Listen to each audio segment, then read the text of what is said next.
ത്രിയേക ദൈവ തിരുനാമത്തിന് മഹത്വമുണ്ടാകട്ടെ. എത്രയും ബഹുമാനിക്കപ്പെട്ട വിശ്വാസികളുടെ സമൂഹമേ, ഇന്ന് 50 നോമ്പിന്റെ 6ാമത്തെ ബുധനാഴ്ച അഥവാ മാർച്ച് 25 വചനപ്പ് പെരുന്നാൾ. ഈ വചനപ്പ് പെരുന്നാൾ മാർച്ച് 25 ദുഃഖവെള്ളിയാഴ്ച വന്നാൽ പോലും വിശുദ്ധ കുർബാനയ്ക്ക് ശേഷമേ മറ്റ് ശുശ്രൂഷകളാകാവൂ എന്ന് പരിശുദ്ധ സഭ ശഠിക്കുകയാണ്. എന്നാൽ ഈ വചനപ്പിന് അത്രമാത്രം പ്രാധാന്യമുണ്ട്. മാതാവ് തൻ്റെ ഉദരത്തിൽ കർത്താവിനെ പേറിയ ദിവസം, കർണത്താൽ അവനെ കൈക്കൊണ്ട് ഉദരേ പേറി എന്ന് പിതാക്കന്മാർ പറയുന്നത് ഈ വചനപ്പിനെ കുറിച്ചാണ്. ഗബ്രിയേൽ മാലാഖ സ്വർഗത്തിൽ നിന്ന് ഇറങ്ങി വന്ന് മാതാവിനോട് പറയുന്നതാണ് ഇതിൻ്റെ ആപ്തവാക്യം: കൃപ ലഭിച്ചവളെ നിനക്ക് വന്ദനം. കൃപ ലഭിച്ചവളെ എന്നാണ്, അത് പാസ്റ്റ് ടെൻസാണ്, ഭൂതകാലമാണ്. കൃപ ലഭിക്കാൻ പോകുന്നവളെ എന്നല്ല. അപ്പോൾ മാതാവ് ഈ ലോകത്തിലേക്ക് അയക്കപ്പെട്ട നിമിഷം മുതൽ, കർത്താവിനെ വഹിക്കുവാൻ അയക്കപ്പെട്ട നിമിഷം മുതൽ അവൾ അനുഗ്രഹിക്കപ്പെട്ടവളാണ്. അവൾ കൃപ നിറഞ്ഞവളാണ്, കൃപ ലഭിച്ചവളാണ്. ആ മാതാവിൻ്റെ സ്മരണയാണ് ഇന്ന് നാം പുതുക്കുന്നത്. പ്രിയമുള്ളവരെ, കർത്താവിനെ ഉദരത്തിൽ മാതാവ് വഹിച്ചതുപോലെ നമുക്ക് നമ്മുടെ ശരീരത്തിലും ആത്മാവിലും മനസ്സിലും കർത്താവിനെ വഹിക്കുവാൻ സാധിക്കണം.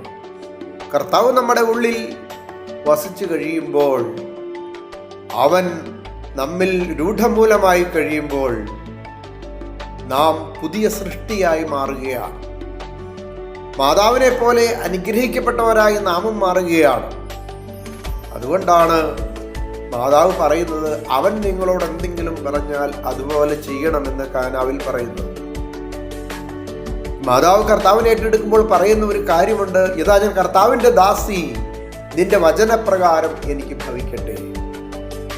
കർത്താവിൻ്റെ വചനത്തിൻ്റെ മുമ്പിൽ ഇരിക്കുന്ന ഒരു ദൈവത്തിനെ സംബന്ധിച്ചിടത്തോളം മാതാവിനെ പോലെ സമർപ്പിക്കപ്പെട്ടവനായിരിക്കും.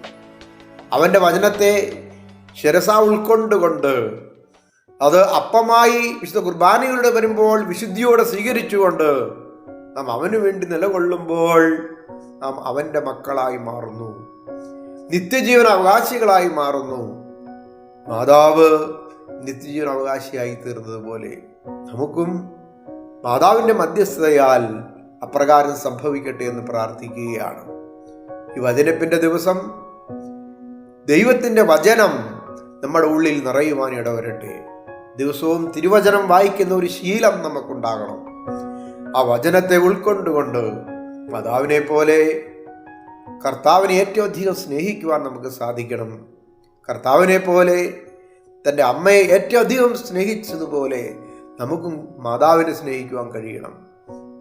അതിന് സാധിക്കട്ടെ എന്ന് ആശംസിക്കുന്നു. കർത്താവേ, നീ സ്ത്രീയിൽ നിന്ന് ജനിച്ച് സ്ത്രീ മൂലമുണ്ടായ പാപത്തെ പരിഹരിക്കുവാൻ വേണ്ടി ഈ ലോകത്തിലേക്ക് ഭൂജാതം തിരുവചനത്താൽ സംഭവിച്ച ദിവസമായി ഞങ്ങൾ ഇന്ന് കരുതുന്നു.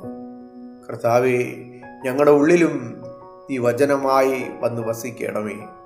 ഞങ്ങളുടെ ഉള്ളിൽ അപ്പമായി നീ കടന്നു വരുമ്പോൾ നിന്റെ തിരുവചനം ഞങ്ങളുടെ ഉള്ളിൽ രൂപപ്പെടുമാറാകണമേ, വിളയുമാറാകണമേ. അങ്ങനെ ഞങ്ങൾ എന്നാൾ നിൽക്കുന്നതിൻ്റെ പിതാവിനും പരിശുദ്ധാത്മാവിനും സ്തുതിയും സ്തോത്രവും സമർപ്പിപ്പാനായിട്ട് തന്നെ. ആമേൻ.